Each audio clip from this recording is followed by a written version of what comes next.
Nós fomos convidados para falar sobre essa caminhada dourada, né, ou caminhada de ouro, firmada na palavra. Eu sei que todos os pregadores que vieram já pregaram sobre o mesmo tema, né? E vamos continuar pregando até o dia do aniversário da igreja. Como a palavra de Deus ela é viva e eficaz, eu acredito que nenhum pregou igual, não é? Porque Deus ele fala de diversas maneiras. E o texto que nos foi dado foi justamente o texto de Samuel, 2 Samuel, capítulo 22, versículo 31. Não é isso? Que é o tema e a divisa. E o texto 31 diz: quanto a Deus, o seu caminho é perfeito, e a palavra do Senhor é fiel. Ele é escudo para todos que nele se refugiam. Tem outra versão ali? Está certo. A mesma referência, né? Samuel. Irmãos, quando eu pensei na questão de caminhada dourada, 50 anos, a gente imagina as vitórias, né? As conquistas desta igreja. Mas uma caminhada, principalmente no texto, ela tem muitos desafios. E foi colocada uma palavra aqui chamada, no versículo, né? O caminho de Deus é perfeito. O caminho de Deus é perfeito. E eu estava desenhando lá em casa um caminho perfeito, sem buraco, sem curvas tortuosas, plano, seguro, perfeito. E eu fiquei a imaginar, quem vai andar nesse caminho? O homem, pecador, imperfeito, inseguro. E eu fiquei perguntando, será que é possível uma caminhada perfeita, num caminho perfeito, sendo feita por um pecador? Aí depois vimos também que diz que a palavra do Senhor é refinada, é perfeita. E eu fiquei pensando também, quem vai ler essa palavra perfeita? Justamente o homem, pecador, imperfeito. Parece meio contraditório, não é? A perfeição é colocada diante daqueles que são imperfeitos. E nós olhando aqui, estávamos olhando a questão de Davi, o autor desse salmo aqui em 2 Samuel. É um cântico, é um salmo de louvor, de gratidão pelo livramento que Deus deu a ele. E ele faz esse salmo justamente agradecendo a Deus pela caminhada que ele fez. E ele coloca alguns aspectos dessa caminhada. Uma caminhada que não foi fácil. Davi era músico, guerreiro, administrador, rei. E na ocasião que ele escreveu isso aqui, ele estava descansando já. Porque na última batalha, ele cansou-se. E os seus soldados disseram que ele não iria mais para a batalha. Então ele vai refletir naquilo que Deus fez em seu favor. Então a caminhada dele foi vitoriosa, mas também foi dura, cheia de obstáculos. Houve terror e morte ao seu redor, perigos, armadilhas. Ele vai colocar isso aqui no versículo 18. Livrou-me do meu inimigo cruel e daqueles que me odiavam, pois eram mais poderosos do que eu. Então era uma luta contra pessoas, contra inimigos mais poderosos do que ele. Nós também travamos batalhas em que os nossos inimigos são maiores do que nós. Porque nossa batalha não é somente física, também é espiritual. Isso veio à memória quando eu estava desenhando ali, desenhando o caminho, né? Desenhando o homem andando no caminho, desenhei a palavra ali, ele olhando para a palavra, lendo a palavra guiando ele no caminho. Aí depois lembrei-me que o versículo também fala do escudo. Aí eu fiz um escudo assim, e as flechas vindo. Depois eu lembrei que as flechas não vêm da frente. Não existe flecha no caminho, o caminho é perfeito. As flechas vêm de fora, vêm do alto.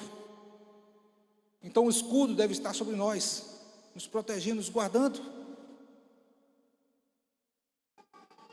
O escudo da fé, porque a nossa luta se trava nas regiões celestiais. Então de lá que vêm as setas, vêm as flechas contra nós. Então o escudo que eu tinha desenhado assim, não é mais assim, é agora em cima da gente, nos protegendo, porque as setas vêm de cima, das regiões celestiais, irmãos. Elas setas não estão no caminho, porque o caminho de Deus é perfeito. É perfeito. O diabo não está no caminho de Deus, ele está fora do caminho. Se ele tiver de jogar alguma coisa, ele joga contra você, mas do lado de fora. No caminho só está você e Deus. Nessa caminhada, em direção a um objetivo que nós vamos falar no final. Mas refletindo sobre o texto, nós vimos que a caminhada de Davi foi uma caminhada onde ele foi perseguido, ele caiu em adultério, falhou, ele perdeu os filhos, perdeu até o trono, foi amaldiçoado, uma batalha que ele cansou. Ele enfrentou muitos obstáculos, irmãos, muitas lutas. E ele vai declarar que os inimigos são maiores do que ele. E muitas vezes nessa batalha, ele foi abatido pelo desânimo também. Porque nós lutamos e muitas vezes pensamos até em desistir. Mas Davi toma uma atitude. Versículo 4, versículo 7 do capítulo 22,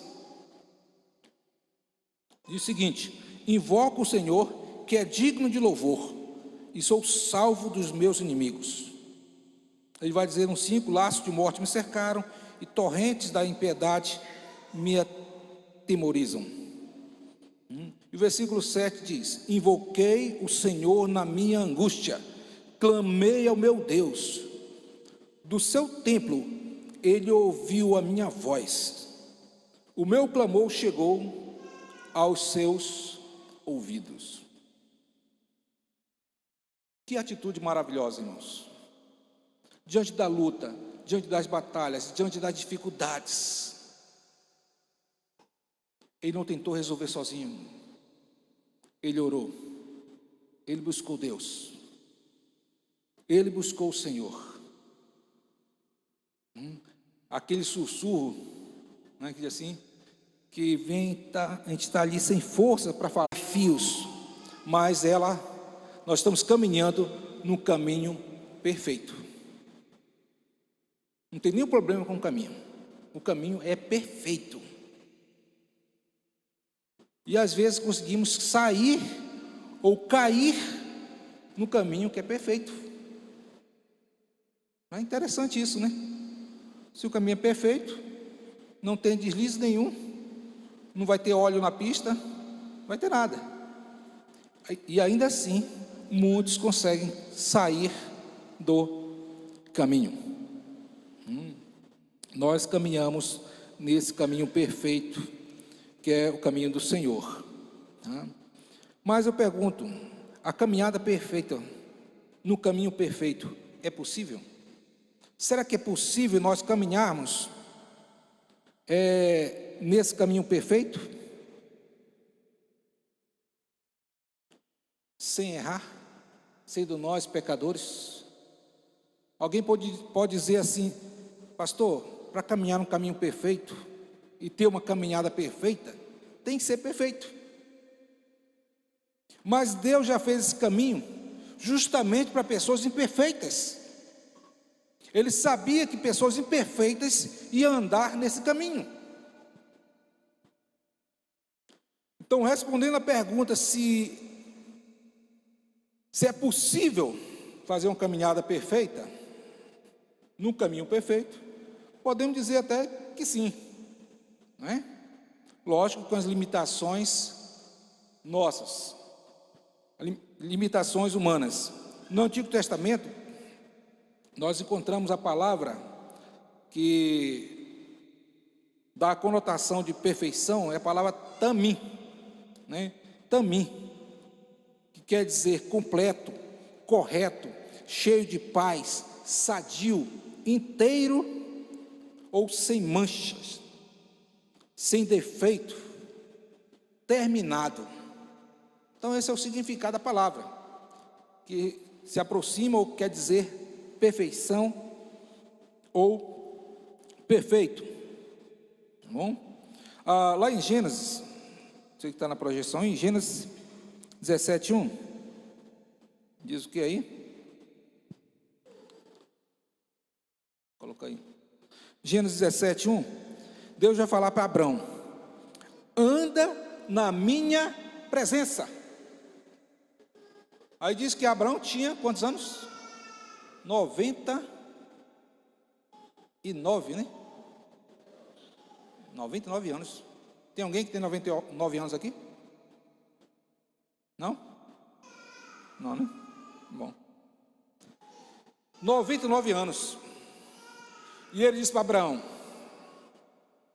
eu sou o Deus Todo-Poderoso, ande na minha presença e seja tamim, seja perfeito, seja perfeito, ou seja, anda na minha presença e tenha um relacionamento íntegro comigo, um relacionamento inteiro comigo, tenha um relacionamento completo, total comigo. Nós cantamos muitas vezes: a minha vida eu entrego ao Senhor. Muitas vezes cantamos, até choramos. Depois do culto pegamos de volta. E Deus está falando para Abraão: Abraão, anda na minha perfeita, no meu caminho de forma perfeita, na minha presença de forma perfeita. Te entrega totalmente a mim. Eu te quero como um todo. A tua mente, o teu coração seja voltado para mim. É isso que ele está dizendo aqui para Abraão: inteiro, íntegro. Tenha esse relacionamento íntegro com o teu Criador. Seja totalmente dependente de mim. Deus continua nos chamando para esse relacionamento. Deus falou para Noé, lá em Gênesis 6:9, né?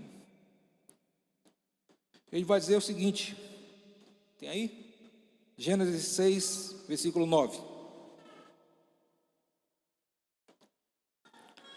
Noé, olha o que ele vai falar de Noé, né? São essa geração de Noé. Noé era homem justo e íntegro.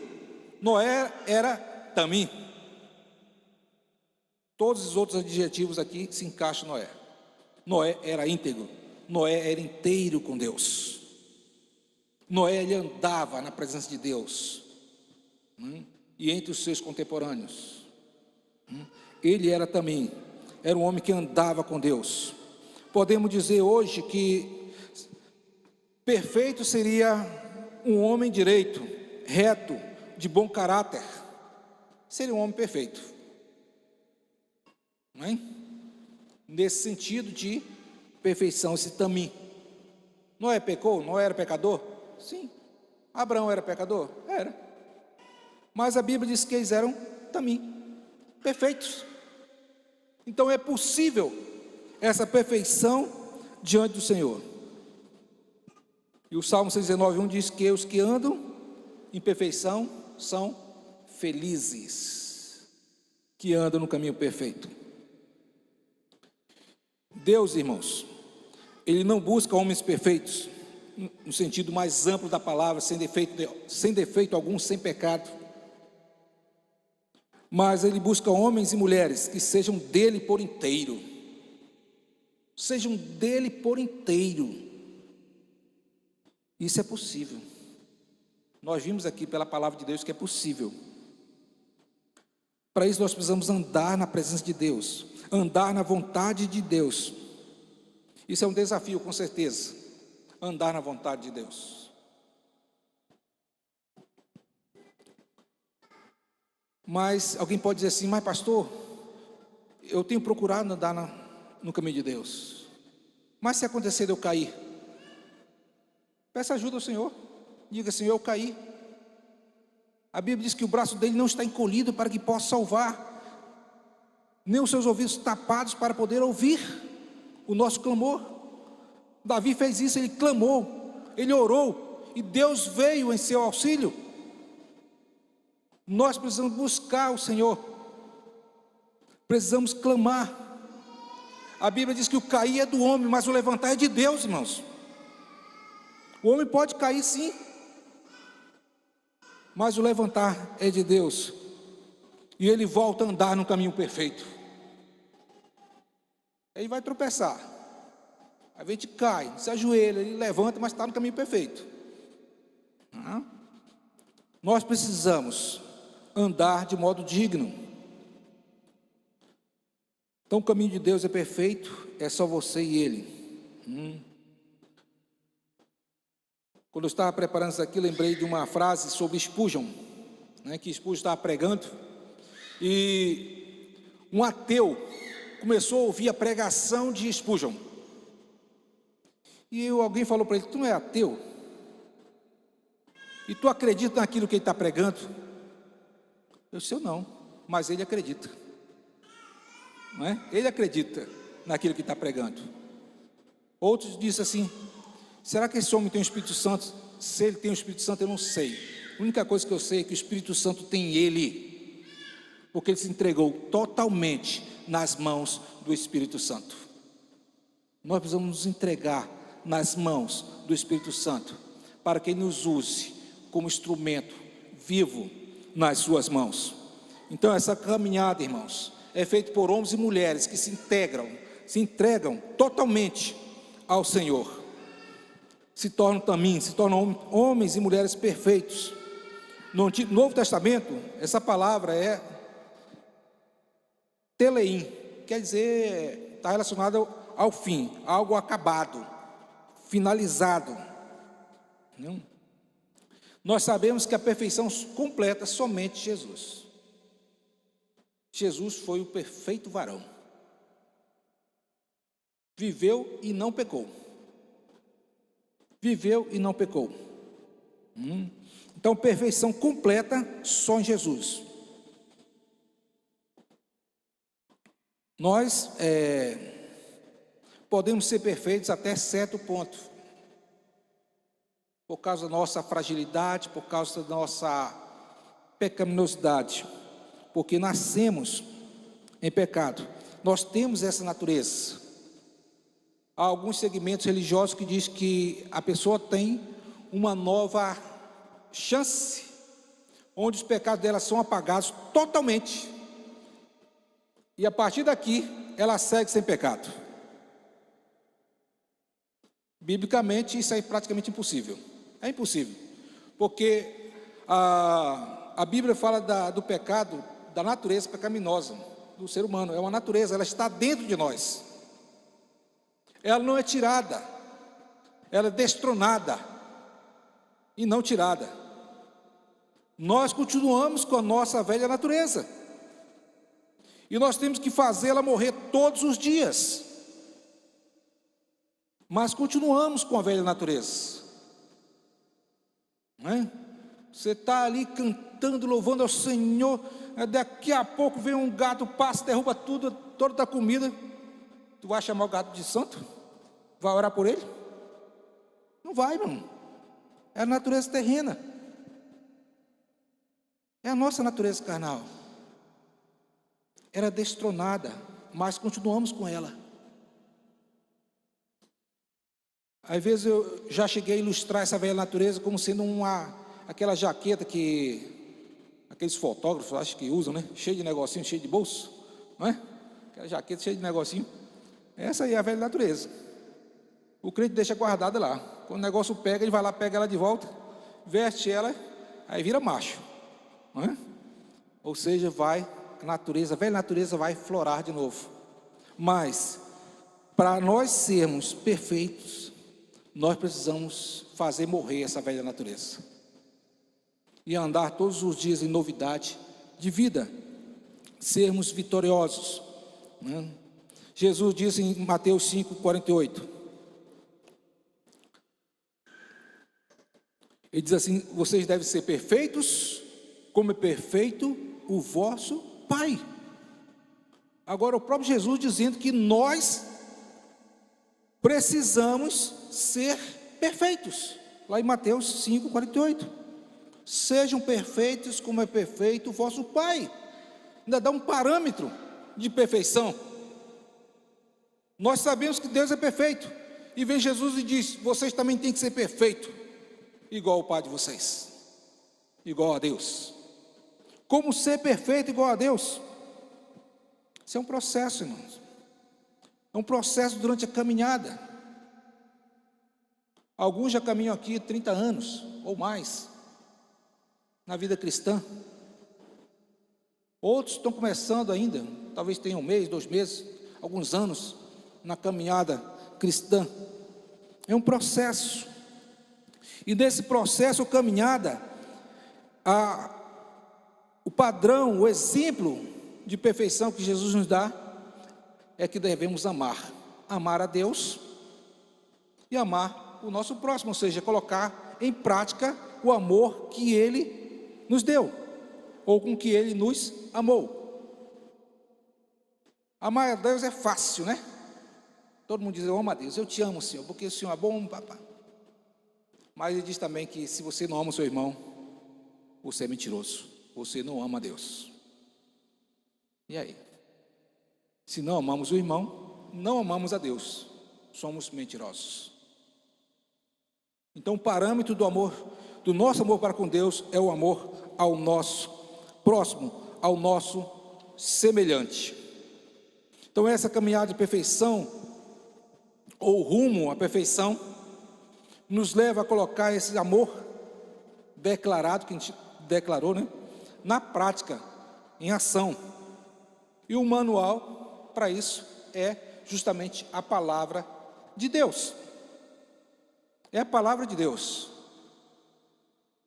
A orientação que Deus deu a Josué diz: não se aparte da tua boca o livro desta lei, antes medita nele dia e noite, para que faça prosperar o teu caminho.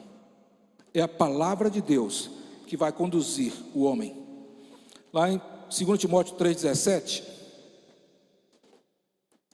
vai dizer que este manual, essa palavra de Deus que nos orienta, ela nos orienta com um objetivo, né? Não sei se está aí na projeção, em 2 Timóteo 3,17, está aí, né?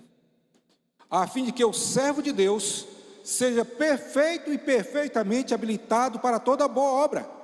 Eu quero dizer para os irmãos que nessa caminhada, nesse caminho perfeito, só quem anda é o servo.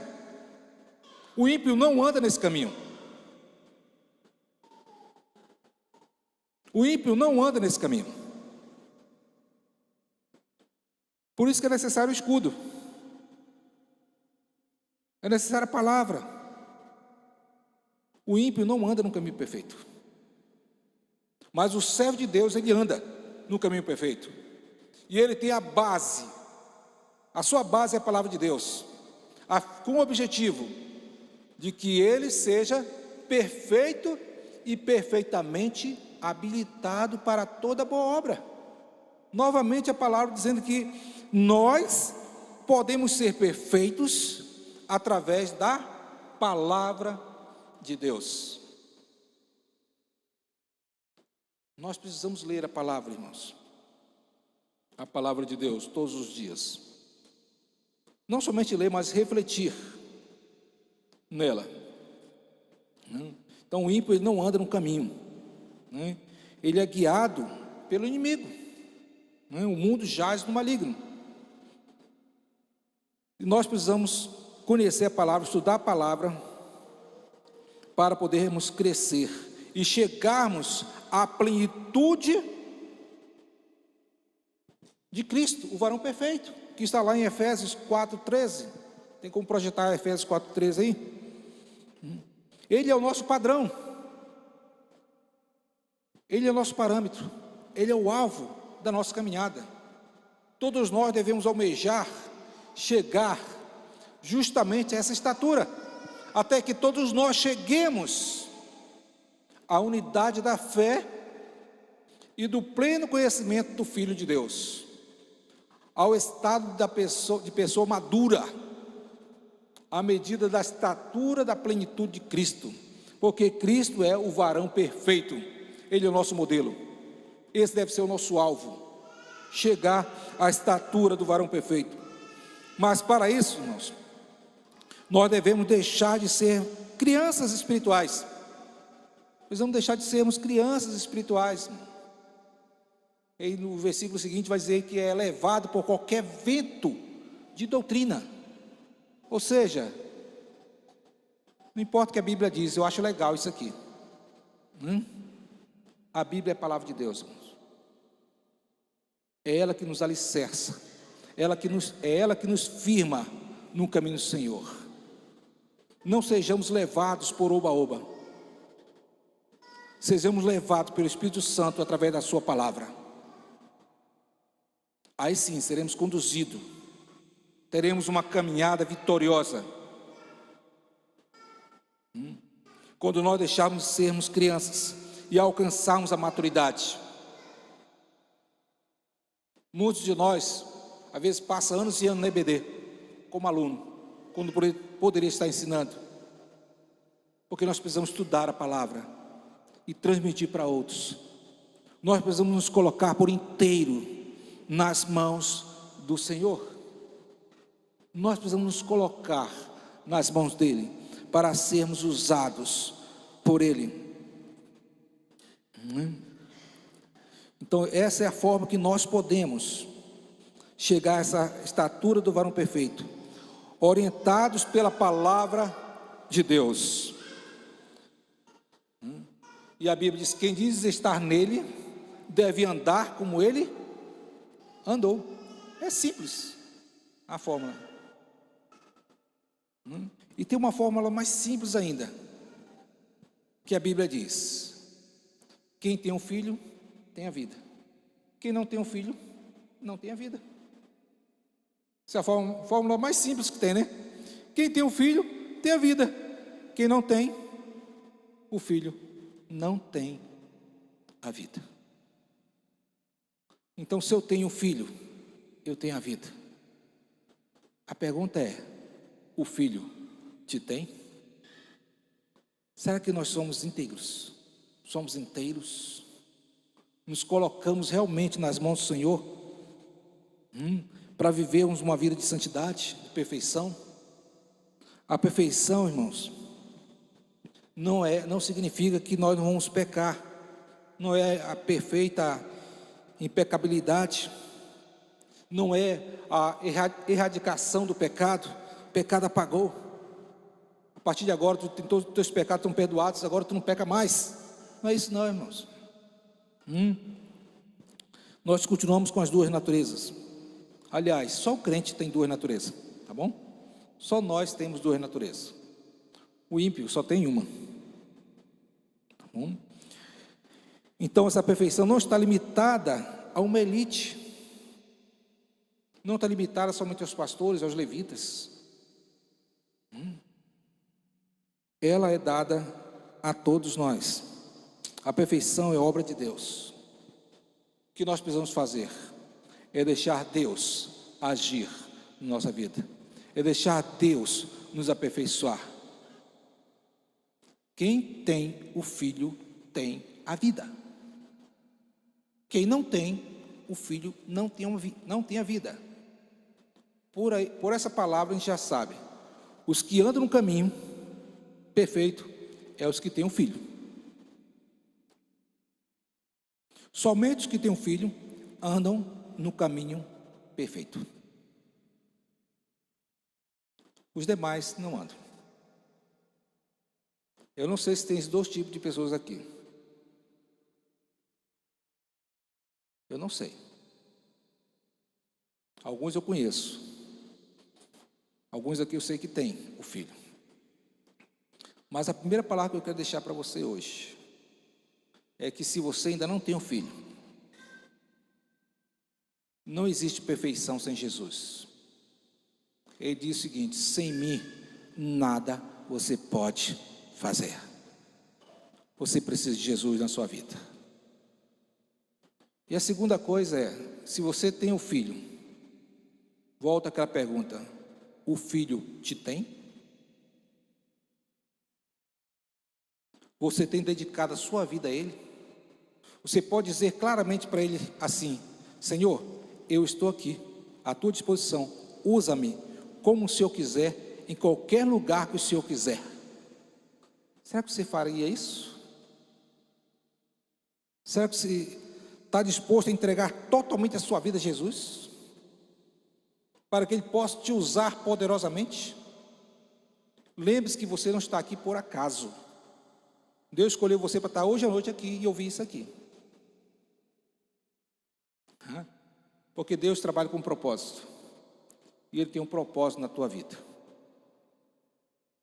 Ele tem um propósito na tua vida. E eu creio que o propósito dele é fazer com que você saia daqui hoje à noite diferente do que você entrou. E eu vou fazer algumas perguntas, né? Primeiro é, alguém que não tem o filho, ou seja, que ainda não tem Jesus. Eu quero dizer para você que Deus está te falando contigo nesta noite. E o mais interessante, Ele está falando diretamente com você. Eu aprendi que Deus chama a gente pelo nome. Ele não diz ei, Psyu, Ele chama pelo nome. Ele está falando do teu nome. Hoje Ele quer que você tenha Ele. Então nós fazemos esse convite para você. Se você ainda não tem Jesus na sua vida agora, nesse momento, ainda não tem certeza para onde vai se morrer hoje, e gostaria de entregar a sua vida para Jesus, você pode levantar a sua mão, onde você estiver, tomando essa decisão ao lado de Jesus. Alguém que gostaria de fazer isso? Não importa se você é membro de igreja. Às vezes a pessoa é membro da igreja há vários anos, mas não tem Jesus. Não tem Jesus. Não está no caminho. Está fora do caminho. Então eu pergunto a você. Você pode ter ouvido a palavra de Deus já. Né? Pode ter até cantado aqui na frente. Pode ter pregado. Mas Deus está falando contigo. Uma das palavras que eu ouvi de Deus, irmãos, que me aterrorizou, vamos dizer assim, é que as pessoas vão chegar diante dele e vão dizer: Senhor, eu fui membro da igreja, eu preguei no teu nome, eu cantei no teu nome. E ele vai virar para essa pessoa e vai dizer: apartai-vos de mim, maldito, para o fogo eterno, que eu nem te conheço. É duro, irmãos, isso aí. Eu tremi diante dessa palavra. Eu disse: Senhor, se eu nunca te aceitei, eu sei que eu já te aceitei, mas estou com dúvida. Mas hoje eu quero confirmar minha decisão ao teu lado, porque eu não quero ter essa incerteza no meu coração. E pergunto novamente a você: você tem Jesus?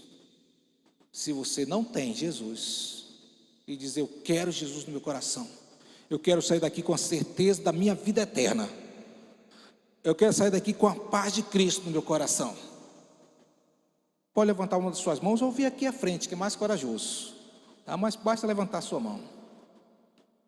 Nós não vamos assistir. Deus falou no teu coração. O que você vai fazer com a palavra já é problema seu. É a sua decisão. Você tem a liberdade de aceitar ou rejeitar a Cristo.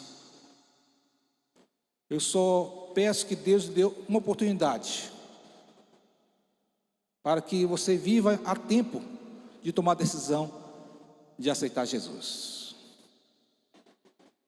E a segundo apelo, vamos dizer assim, é pessoas que dizem que têm um filho. Pastor, eu tenho um filho. O filho te tem? Será que ele pode, você inteiro, você íntegro, você tem uma entrega total a ele? Será que ele pode contar com você para qualquer coisa? Ele pode te enviar para onde ele quiser? Ele pode fazer com você o que ele quiser? Será? Se ele pode fazer isso com você, qualquer coisa que ele quiser com você, glória a Deus. Agora, se você tem um filho, mas você sabe que ele não pode contar com você, e você quer renovar isso, você quer mudar essa história, você quer dizer para o Senhor: Senhor, eu entendi o que é ser íntegro, o que é ser perfeito. É me entregar totalmente ao Senhor, mesmo sabendo que eu posso falhar, mas eu quero me entregar nas tuas mãos, para ser usado, para ser usada por ti.